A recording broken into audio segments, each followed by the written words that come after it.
Hello, good morning students. I hope you all are fine and safe at your homes. So let's begin our today's class. Before starting, let's recall what we learned in the earlier class. So we learned about the force, types of forces, effects of forces on objects, gravitation, gravitational force and the centripetal force. So students, I want to tell you in the last video some problems. So I am continuing with these activities which I have shown in the earlier class. So this earth, this is moon. Here moon is revolving around the earth. While revolving, what is happening? See, is there any force acting between the earth and the moon? Yes, there is a force. So see here, the force is acting towards the center of the earth. So it is a center seeking force. This is called a centripetal force. Let's see another activity. Activity of solar system, same I have shown you. Sun is in the center. All the planets are revolving around the sun. So what is happening here? All the planets, they are attracting towards the center of the earth. So here the force is acting towards the sun, means center seeking force once again. So here this is also a centripetal force. So in our solar system also there is a centripetal force. So recall your last activity when we have rotate an object in a circular path. After release, what is happening? It throws in the straight line, tangentially. So here also, if force is not applied, then they move in a tangential direction, tangent. So let's move further. Today we are learning the Newton's universal law of gravitation. So before learning, I want to tell you about the introduction of scientist Johannes Kepler. He was a German astronomer and a mathematician. Kepler worked with the Brahe scientist, Tycho Brahe.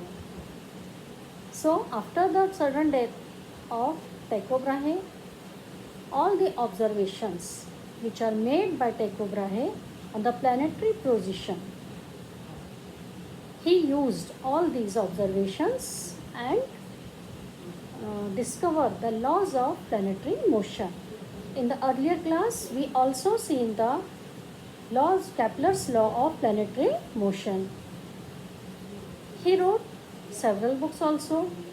His work was later used by Newton in postulating the law of gravitation.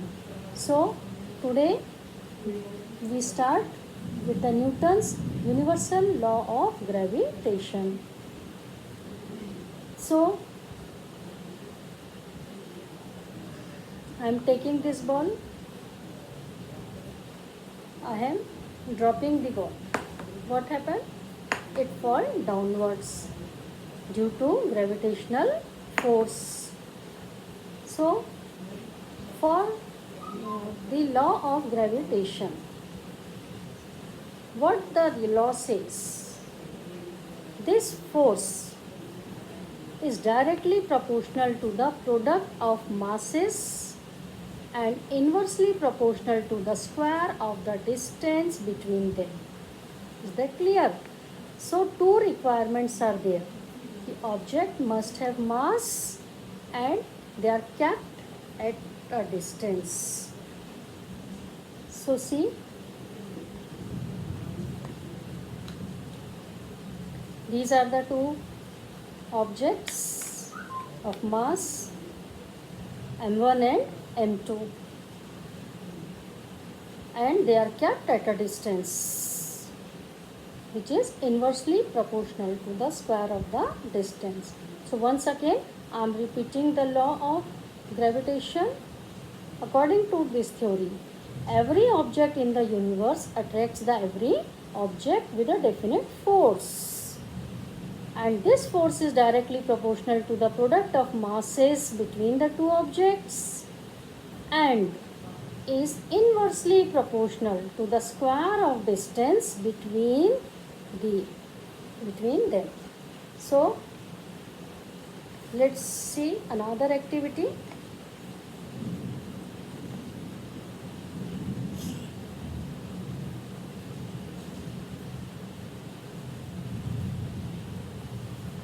So here we have taken two blocks of mass m1 and m2.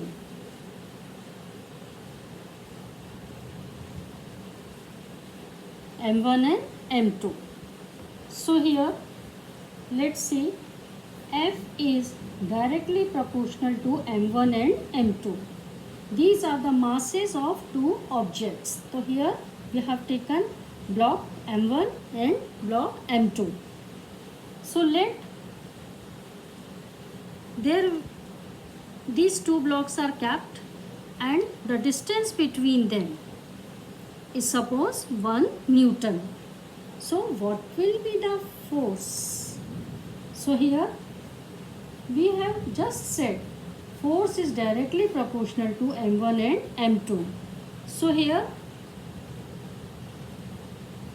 1 multiplied by 1 mass, suppose it is 1 gram, it is 1 gram.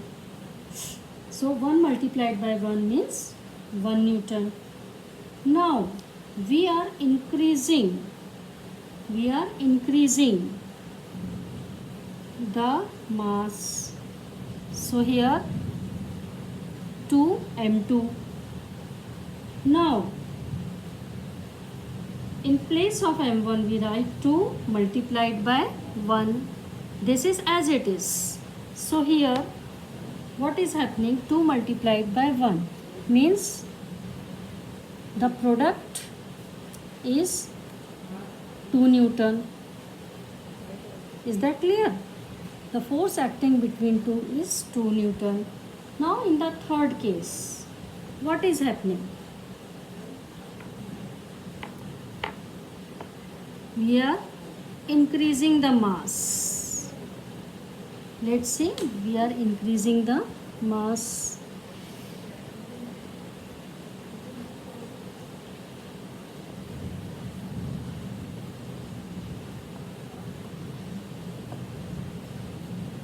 By 3 times. Now what happens? According to the formula, what happens? See, force is directly proportional to the masses, means m1 and m2. So here 2 multiplied by 3. So here now the force between the two objects is how much? 6 newtons. 2 multiplied by 6.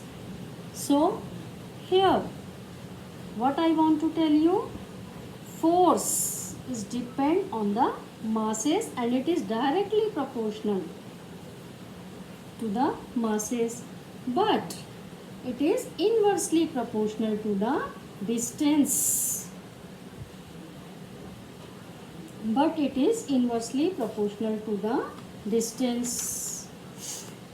See here, force is directly proportional to m1 m2, but it is inversely proportional to the square of the distance. This is equation 1, this is equation 2. By combining these two equations, F is proportionality sign m1 m2 upon d square. Now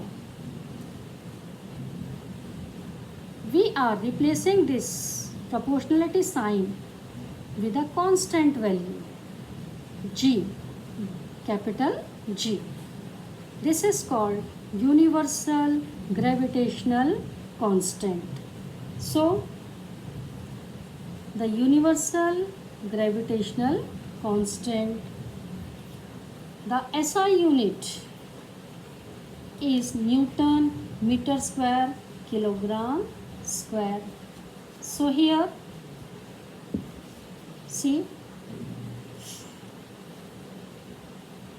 this unit is first given by the scientist Henry Cavendish. It is first given by the scientist Henry Cavendish, and its value is 6.673 into 10 raised to the power minus 11 Newton meter square kilogram square. So this universal gravitational constant, the value is same, it never changes. So let's see, G F R square upon m1 m2. So how the unit is derived? Let's see. Force is in Newton meter square and mass is in kilogram square.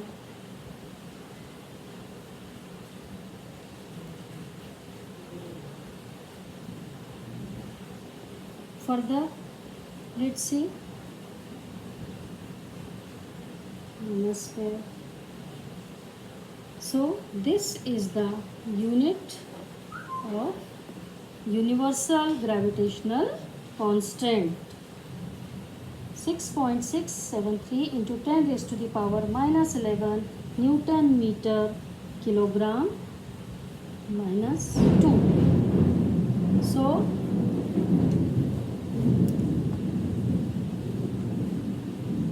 now let's do another activity.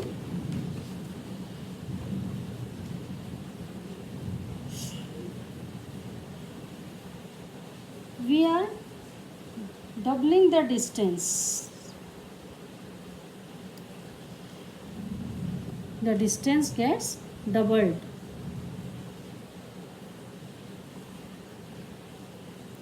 So according to the formula, if the distance is increased, force is reduced.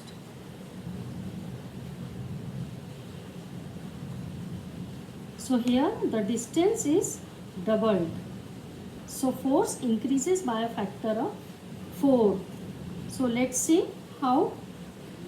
Again, same value are putting into the formula. F is equal to m1 m2 upon d square.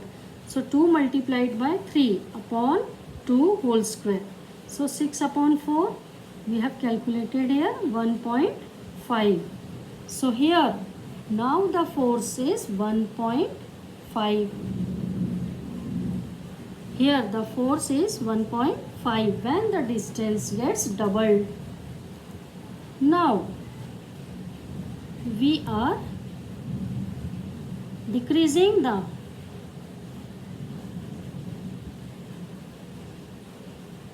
distance, say half, 1/2. Now substitute this value of d is equal to 1 upon 2 in the same formula. F is equal to m1 m2 upon d square. So 2 multiplied by 3 upon half whole square.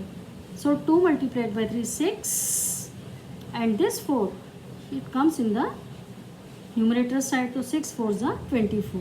Now the force between these objects is 24 newtons. So this is called the inverse square law.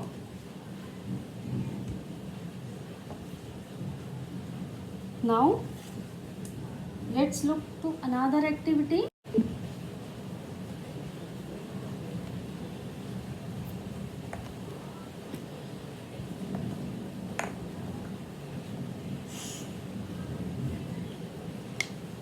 So here are the two blocks I have kept. You can take anything, any two things. Is there any force between these two blocks? Yes or no? Whatever it is, let's see. So here what we are doing, suppose these blocks are having the unit mass 1 gram, here it is also 1 gram, and the distance between these two blocks is suppose 1 meter. So let's substitute these values in the same formula. F is equal to G m1 upon m2 upon d square. So we know the value of G is 6.67 into 10 raised to the power minus 11. Now substitute the value of m1, m2, 1 multiplied by 1 upon 1 square. So solve this.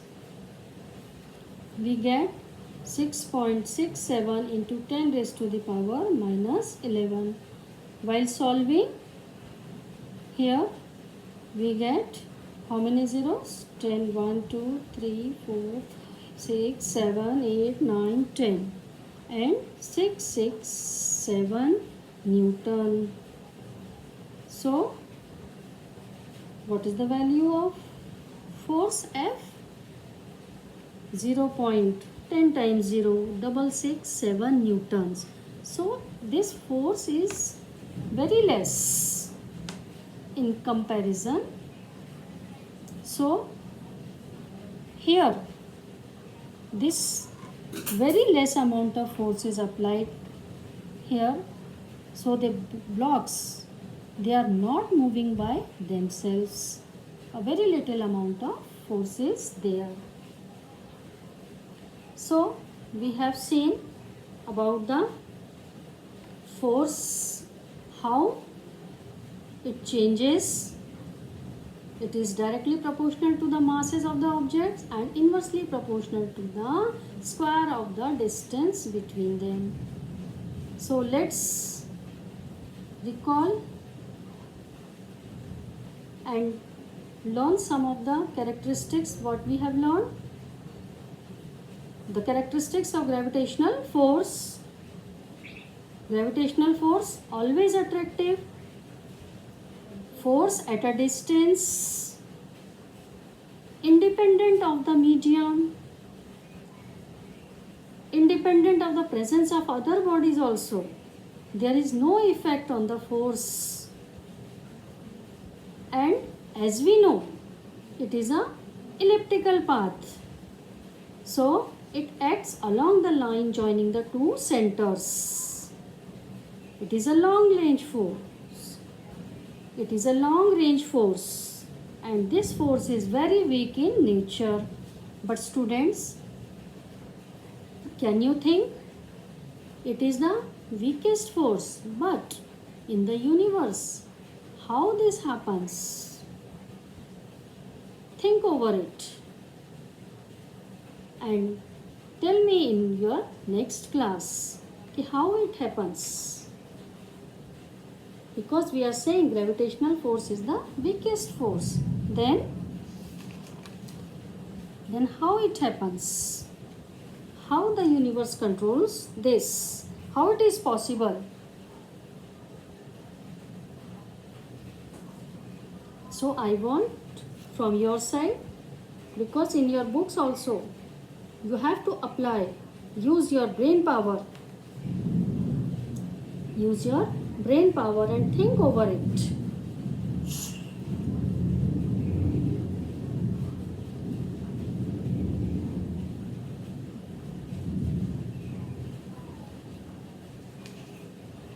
So once again, I am telling it is the weakest force as compared to the electrostatic force, magnetic force, nuclear force. So from this, what we learn, everything is pulling everything.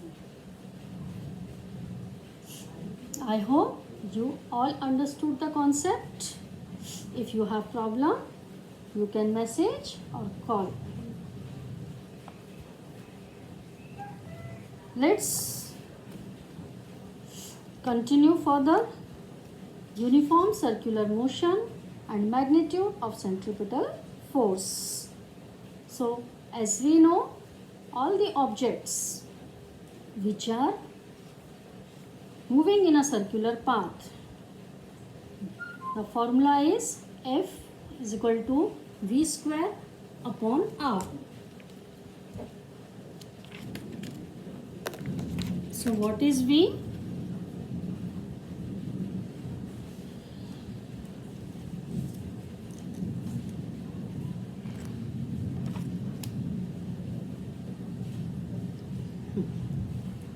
So F is equal to mv square upon R. All this is given in your book, don't worry.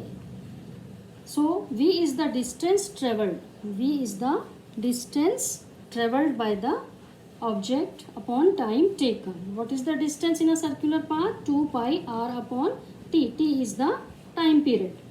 So this is equation 1. This is equation 2.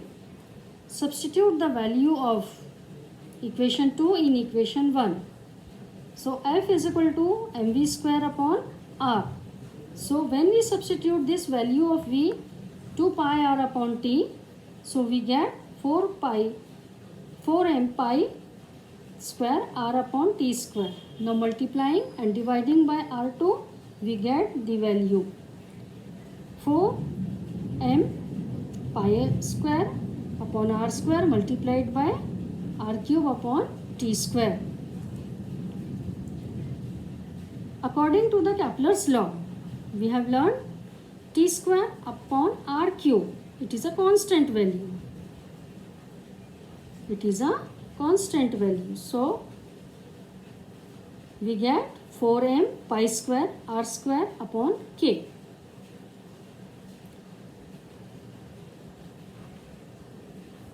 So, here I hope you all understood. Thank you students.